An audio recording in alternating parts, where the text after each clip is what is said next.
Hello, little dreamers, and welcome to Books for Bedtime, where stories come to life under the gentle glow of starlight. When the day gets busy and your loved ones can't tuck you in with a tale, I'm here to take you on a magical journey through the pages. So snuggle up, pick a playlist that suits your age, and let's dive into a world where imagination has no bounds. Now, let's turn the page to tonight's adventure.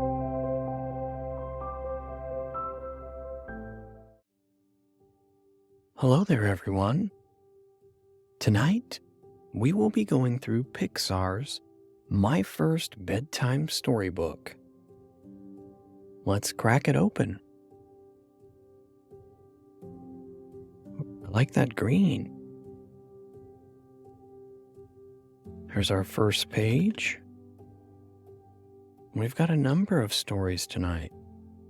The first up, it looks like it's Finding Nemo on page 5.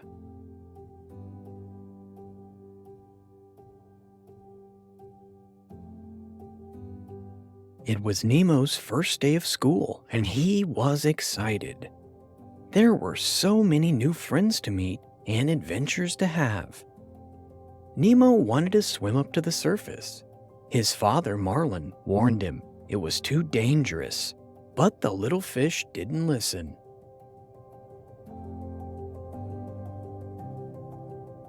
Nemo swam up and away from Marlin. Suddenly, a diver caught him. The diver caught Nemo and took him away. Marlin didn't know what to do. A fish named Dory spotted Marlin. She was friendly and offered to help him. Marlin and Dory set out to find Nemo, but they soon found themselves face to face with a shark.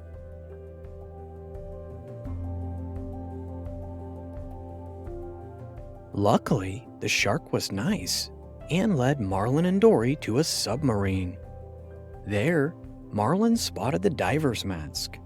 It had an address written on it: 42 Wallaby Way, Sydney, Australia. Hoping to find Nemo, Marlin and Dory decided to go to 42 Wallaby Way. Along the way, they swam through a jellyfish forest and befriended some sea turtles.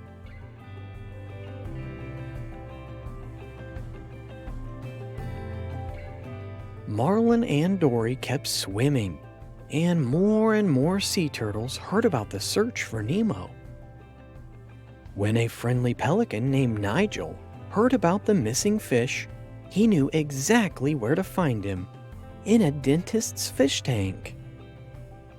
Nigel took Marlin and Dory to the dentist's office, but when they got there, they discovered that Nemo was gone. When nobody was looking, Nemo had jumped into a pipe that led to the ocean.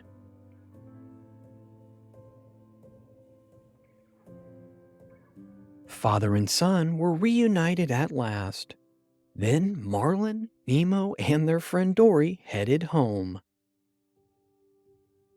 Next up, we have Disney and Pixar's Monsters Incorporated.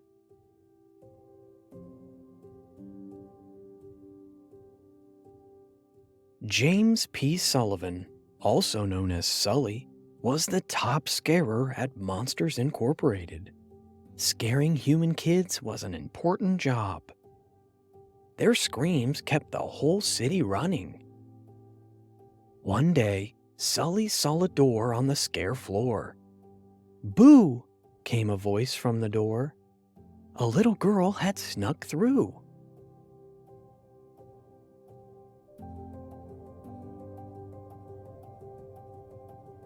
Sully tried to return the girl to her bedroom, but she kept coming back. So he hid the little girl in his bag and brought her home. When Sully's best friend, Mike Wazowski, found out there was a kid in the monster world, he couldn't believe it.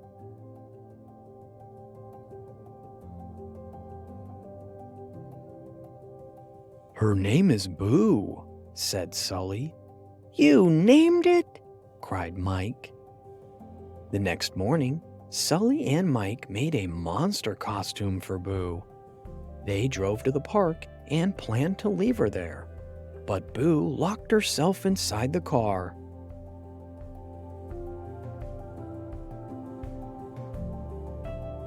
Mike and Sully tried to get Boo out of the car, but nothing worked until a monster butterfly floated by.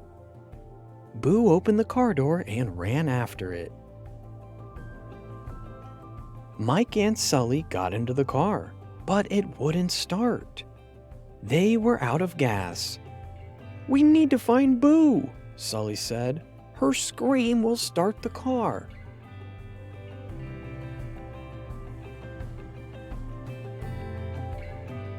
Sully soon found Boo, and together they made their way back to the car. Now all Sully had to do was make Boo scream. But when he looked at Boo, she didn't scream. Sully didn't scare her one bit.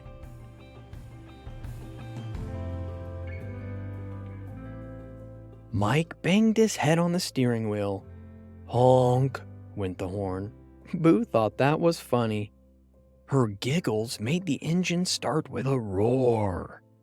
And that's how Boo, Sully, and Mike became the best of friends. Next up, we have The Incredibles. This is one of my son's favorite books. Once upon a time, a superhero named Mr. Incredible met his biggest fan, a kid named Buddy. He wanted to be Mr. Incredible's sidekick, but Mr. Incredible said no. He worked alone. Mr. Incredible married another super. She was known as Elastigirl.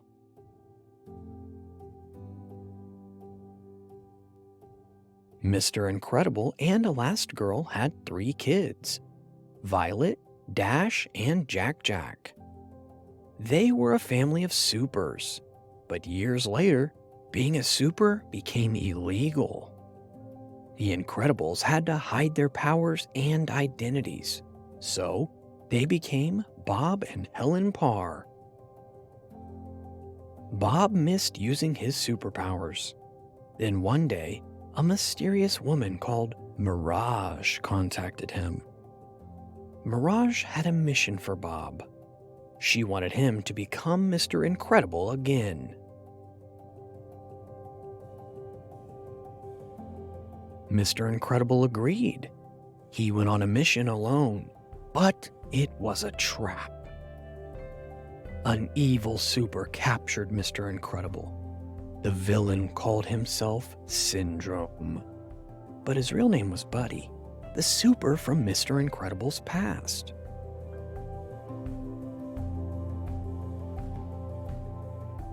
Mr. Incredible ran away from Syndrome and snuck into his headquarters.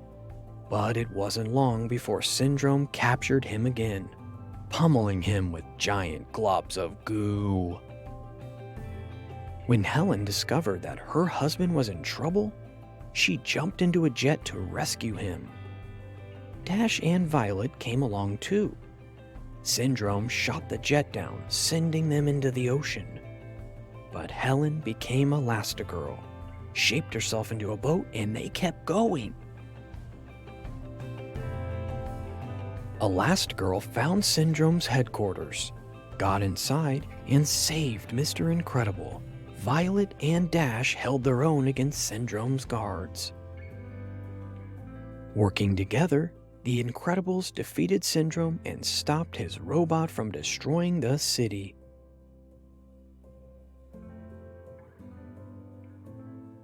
Individually, they were super, but as a team, they were unstoppable. The Incredibles saved the day. Our next story is Up. This is a great story. Once there was an old man named Carl Fredrickson. After Carl's wife died, he was supposed to go live in a retirement home. But Carl didn't want to go. So he tied hundreds and hundreds of balloons to his house and floated away instead. To Carl's surprise, a junior wilderness explorer named Russell had been on his porch when the house lifted off the ground. Russell floated away with Carl too. Carl and Russell stayed afloat until a thunderstorm hit, causing the house to land in South America at a place called Paradise Falls. Carl's wife, Ellie, had always wanted to go there.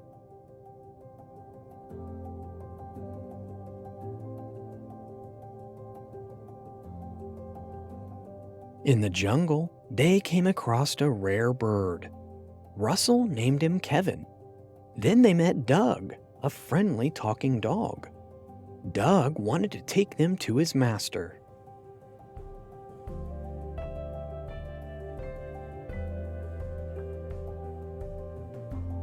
Doug's fellow dogs weren't as friendly as he was.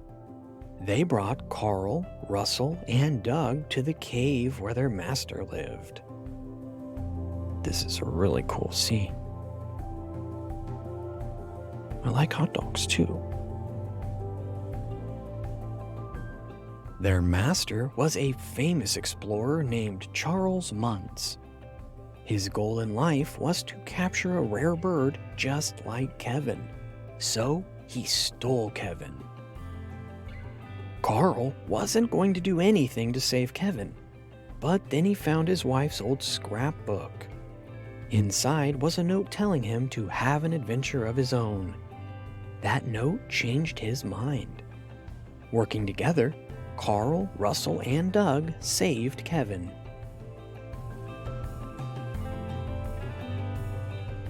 Carl and Russell returned home, where Carl gave Russell a special badge of his own to honor their adventure together.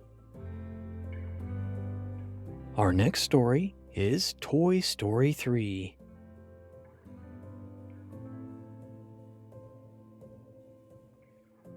Andy had a lot of toys, but when it was time to pack for college, he decided to take only one, Woody. He placed his other toys in a bag that would go to the attic for safekeeping. When Andy's mom cleaned his room, she thought the bag of toys was garbage, so she put it out on the curb.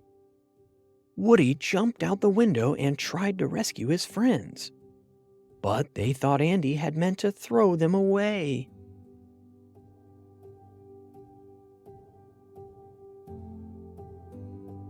The toys jumped into the donation box and were taken to a place called Sunnyside Daycare. At Sunnyside, a bear named Lotso explained that the toys would be played with every day. Lotso was right, but the kids at the daycare were very rough with the toys.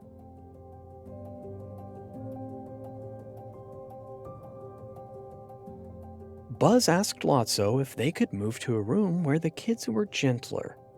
Lotso refused, and he reprogrammed Buzz so he would forget that Andy's toys were his friends. Then, Lotso trapped the toys in storage bins. Luckily, Woody was able to escape. But before he got far, a little girl named Bonnie found him and took him home. Bonnie's toys explained to Woody why Lotso was so mean to new toys.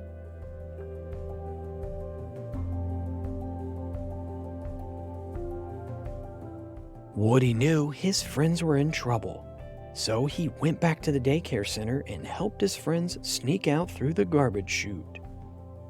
The toys ended up in a dump truck, which dumped them into a big pit of garbage.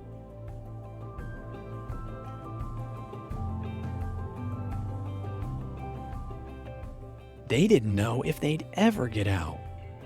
Luckily, the little green aliens used a crane to pull the toys to safety. The toys were able to make it home before Andy left for college. When Andy saw them, he realized that they needed someone special who would play with them, even Woody. That special someone was Bonnie. Now Andy's toys would have someone to love them and play with them every day. Our next story is Ratatouille.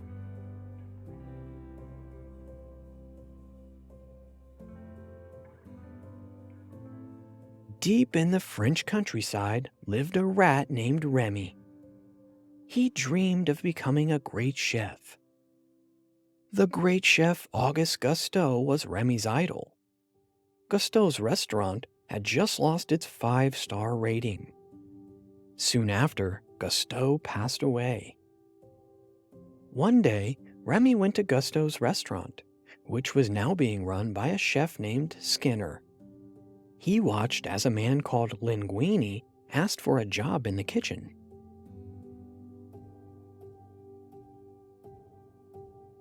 Skinner hired Linguini as a garbage boy, but on his first day, he knocked over a pot of soup.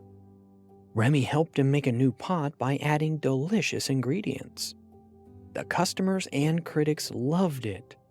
After that, Linguini was moved to the kitchen.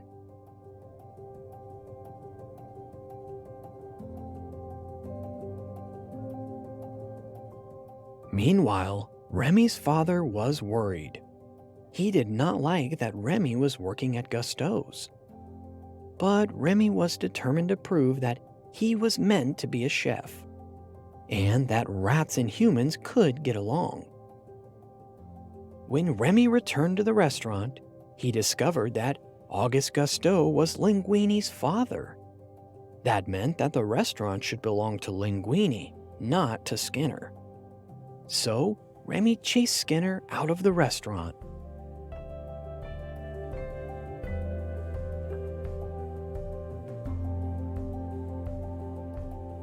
Now that the restaurant was Linguini's, the critic who had taken away Gusteau's 5-star rating returned to taste Linguini's food. Linguini had to admit that Remy was the chef who created those delicious dishes.